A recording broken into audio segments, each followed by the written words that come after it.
शेर भाई साथ निभाए। फिल्म की शुरुआत सांबा से होती है, जो नाला से मिलाप के बाद एक बच्ची क्यारा का बाप बन चुका है। ये एक रोज़ की बात है जब नाला शिकार के लिए निकली और रास्ता भटक गई। यहाँ एक गाड़ था जिसमें वो इस उम्मीद से ठहरती है कि उसे सांबा से ज़रूर लेने आएगा। यही उम्मीद उसकी बार आती है जब सांबा उसे ढूंढने निकलता है। वो क्यारा को कहता है, मैं तुम्हारी माँ को लेकर आता हूँ, तुम बाकी लोगों के साथ ही रहना। क्यारा के खेल के दौरान उसका दिल बहलाने रफ़ीकी आ जाती है, जो उसकी दोस्त है। रफ़ीकी उसे एक कहानी सुनाना चाहती है। ये कहानी है एक आवारा मसाफ़ा की, जो पहले तो आवारा मवाली जाना जाता रहा है, बाद में वो किंग बना। यहीं से असल कहानी मसाफ़ा का आगाज़ होता है। यहाँ मसाफ़ा को दिखाया जाता है जो अपने माँ बाप के साथ बंजर ज़मीन की खाक छान रहा है। इस साल बारिश ना होने की वजह से तमाम जानवर सख्त बीमार हुए, सब परेशान थे। मसाफ़ा अपनी माँ से पूछता है, सामने जिन पहाड़ों पर रोशनी निकल रही है वो कौन सा पहाड़ है? माँ बताती है, वो पहाड़ी जगह मुलल्लिल है। वो दिन ज़रूर आएगा जब हम भी वहाँ जाएंगे। सुना है वहाँ ज़रूरत की हर चीज़ है और वहाँ जानवर अमन से रहते हैं।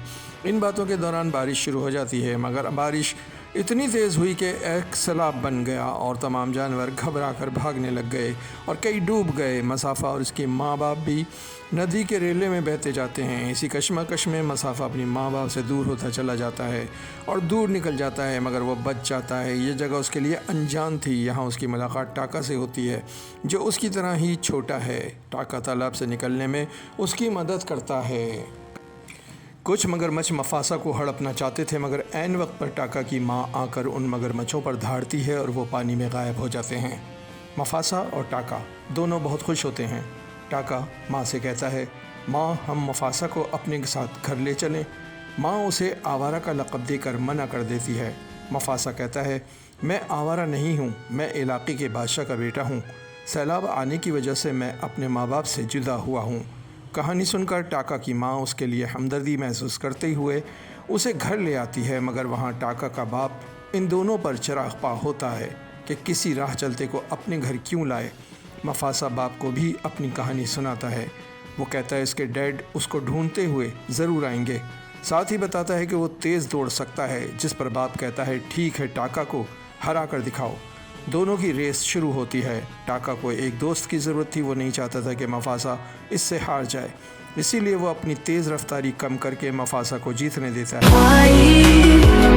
साथ निभाए। टाका का बाप टाका पर बहुत नाराज़ होता है, मगर वो मफासा के साथ रहने पर मान जाता है। मगर वो टाका को मफासा की तरफ से चौकन्ना रहने की हिदायत भी करता है। दोनों दोस्त तमाम जानवरों के साथ मौज मस्ती करते और दिन भर खूब घूमते फिरते और खेल खेलते। इसी तरह दिन गुजरते रहे और ये बड़े हो जाते हैं। बज़ाहिर सब ठीक था, मगर टाका का बाप मफासा के लिए अपने दिल साफ़ नहीं कर पाया था। वो उसे आवारा ही समझता रहा। फिर एक रोज़ मफासा टाका की माँ के साथ शिकार के लिए जंगल में घूम रहा था कि अचानक वहाँ दो सफ़ेद शेर पहुँच जाते हैं।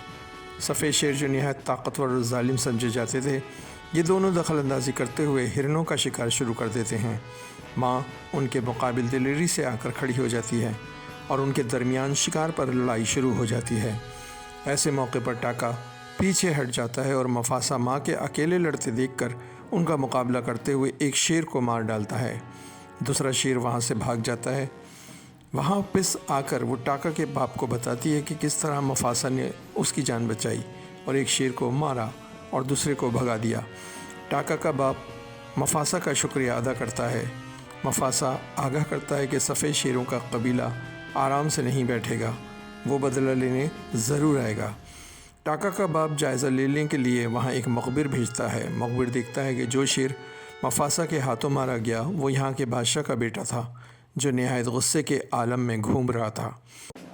वो उस शेर को बुलाकर मौत के घाट उतार देता है, जो उसके बेटे को मरता छोड़ आया था। मखबिर शेर वापस आकर तमाम माजरा सुनाता है और कहता है, हम उनका मुकाबला नहीं कर पाएंगे, वो तादाद में हमसे कई गुना ज़्यादा हैं। टाका की माँ टाका और मफासा को हिफाजत के पेश नज़र रोशनी वाले पहाड़ पर भेज देती है और उनके निकलते ही सफ़ेद शेरों का पूरा गौल टाका के बाप के पास पहुंचता है और पूछता है, वो कौन है जिसने मेरे बेटे को मारा है।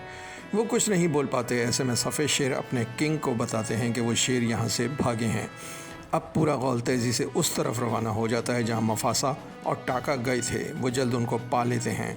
مفاسا بھاگتے ہوئے بولتا ہے کہ ہمیں مقابلہ کرنا چاہیے، مگر ٹاکا جو بے حد خوف زدہ تھا بھاگنے کے لیے ہی کہتا ہے، مگر سفید شیر ان تک پہنچ ہی جاتے ہیں۔ سردار پوچھتا ہے دونوں میں سے کون تھا جس نے میرے شہزادے کو مارا؟ مفاسا بولتا ہے میں نے اسے مارا، مگر سردار کو ایسا لگتا ہے جیسے ٹاکا نے اسے مارا ہوگا۔ اس سے پہلے کہ وہ ان پر حملہ کرتے دونوں اونچی پہاڑی کے کونے پر پہنچ جاتے ہیں جہاں گہرائی میں پانی بہہ رہا ہوتا ہے۔ دونوں جان بچانے کے لیے کھائی میں ہی کود جاتے ہیں۔ تیز بہاؤ انہیں بہاتے ہوئے دور لے جا کر ایک خشک جگہ پہنچا دیتا ہے۔ انہیں بھوک لگتی ہے۔ کھانے کی اسمیل انہیں ایک نئی شیرنی سرابی تک پہنچا دیتی ہے۔ وہ ان کی کہانی سن کر بتاتی ہے کہ میرے پورے قبیلے کو ان سفید شیروں نے مار دیا ہے، اب وہ اکیلی ہی رہ گئی ہے۔ سرابی بھی ملیل جانا چاہتی ہے۔ اب یہ تینوں ملیل کی جانب بڑھتے ہیں۔ راستے میں انہیں شکار کی خوشبو آتی ہے۔ یہ بندروں کا ایک جھنڈ تھا۔ وہ انہیں شکار کرنا چاہتے ہیں، مگر وہاں مفاسا کی ملاقات رفیقی سے ہو جاتی ہے۔ رفیقی بتاتا ہے کہ اسے اس کے قبیلے سے نکال دیا گیا تو وہ بھی ملیل جا رہا ہے۔ وہ ملیل کا راستہ جانتا تھا۔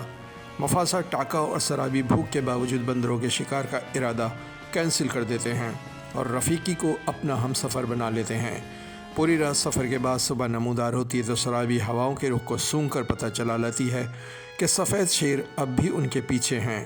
وہ انہیں رکنے سے منع کرتی ہے۔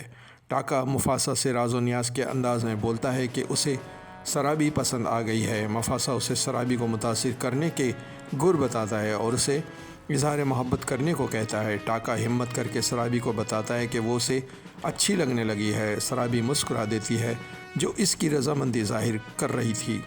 اس اثنا میں سفید شیر ان کے بہت قریب آ چکے ہوتے ہیں۔ سرابی کا پرندہ انہیں سگنل دیتا ہے۔ اتفاق سے ہاتھیوں کا غول اس طرف سے گزرتا ہے۔ سرابی تیزی سے ایک درخت پر لگا مکھیوں کے چھتے کو چھیڑ دیتی ہے۔ ساری مکھیاں ہاتھیوں پر ہلہ بول دیتی ہیں جس سے افراتفری مچ جاتی ہے اور سفید شیر ان کے بھاری پیروں میں آنا شروع ہو جاتے ہیں، مگر سرابی پیڑ سے گر کر خود بھی ہاتھیوں کے پیروں میں گھس پڑتی ہے۔ ایسے میں مفاسا اسے بچاتا ہے، جبکہ ہاتھیوں کے بھاری پیروں سے پہاڑ دہلنے لگتے ہیں اور آنن فانن تمام پہاڑ اپنی جگہ سے ہٹ کر گرنا شروع ہو جاتے ہیں اور یوں سفید شیروں کے لیے راستہ مکمل طور پر وقتی طور پر بند ہو جاتا ہے۔ سرابی کو ہوش آتا ہے۔ وہ پوچھتی ہے اسے کس نے بچایا؟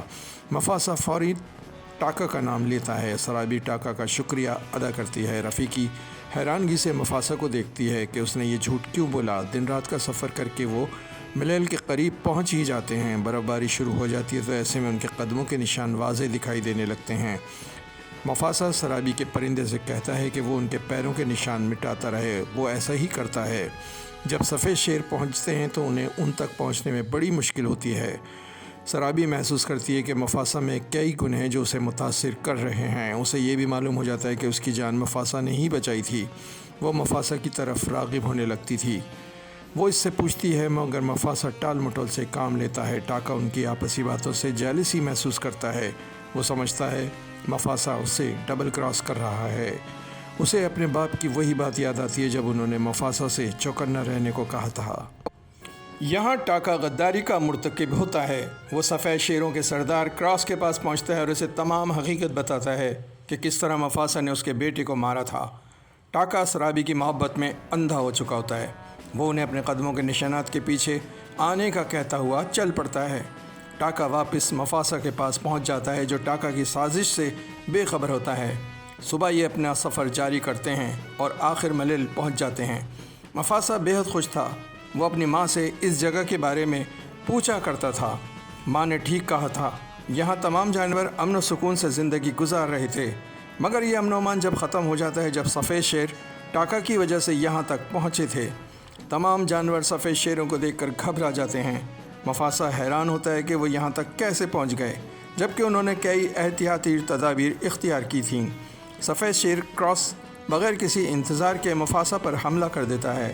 مفاسا اسے پہاڑ سے نیچے پھینک دیتا ہے اور ایسے میں کراس اسے بتاتا ہے کہ وہ یہاں کس طرح پہنچا۔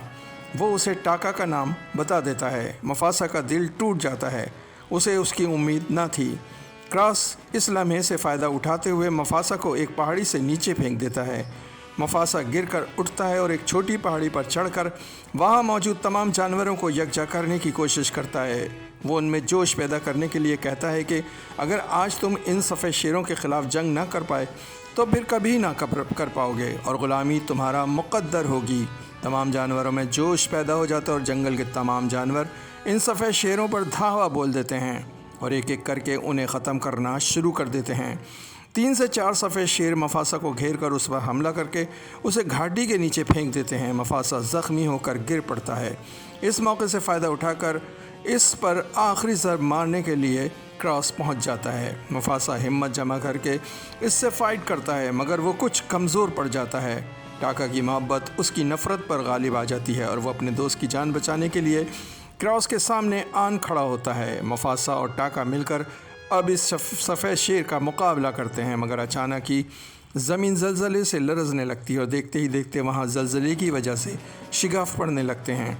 हर कोई अपनी जान बचाने लगता है। मफासा और क्रॉस भी एक शिगाफ में गिरकर नीचे मौजूद गहरे पानी में गौते खाने लगते हैं। ऐसे में एक बड़ा वज़नी पत्थर ऊपर से गिरता है। मफासा फौरी तौर पर एक तरफ हो जाता है जबकि क्रॉस इस पत्थर के नीचे आकर समंदर की तह में दफन हो जाता है।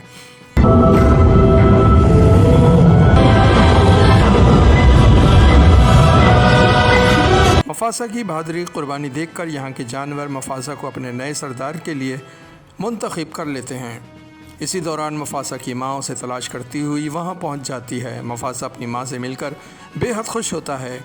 माँ अपने बच्चे को यहाँ का बादशाह बना देखकर भी बहुत खुश होती है। वो बताती है कि उसका बाप मारा गया तो वो उसकी तलाश में यहाँ तक पहुँच गई। इस दौरान टाका मफासा के करीब आकर शर्मिंदगी से खड़ा हो जाता है।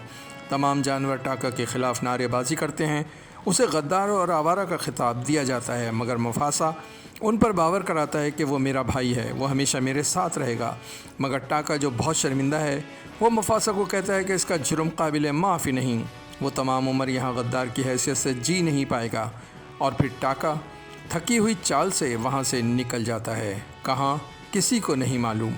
मफासा को बहुत गम होता है मगर वो जानता है टाका अब यहाँ कभी नहीं रह पाएगा। मफासा सराबी को अपनी माँ से मिलाता है। माँ अपने बेटे के जज्बात को बखूबी समझ जाती है और यहाँ मफासा की कहानी ख़त्म होती है। रफ़ीकी जो क्यारा को ये कहानी सुना रही होती है, इसी लम्हे संबा क्यारा की माँ को लेकर वहाँ पहुँचता है जिनके साथ क्यारा का छोटा भाई भी होता है। क्यारा अपनी माँ और भाई से मिलकर बेहद खुश होती है। इस हैप्पी एंडिंग के साथ ये फ़िल्म यहीं इख्तिताम पज़ीर हो जाती है।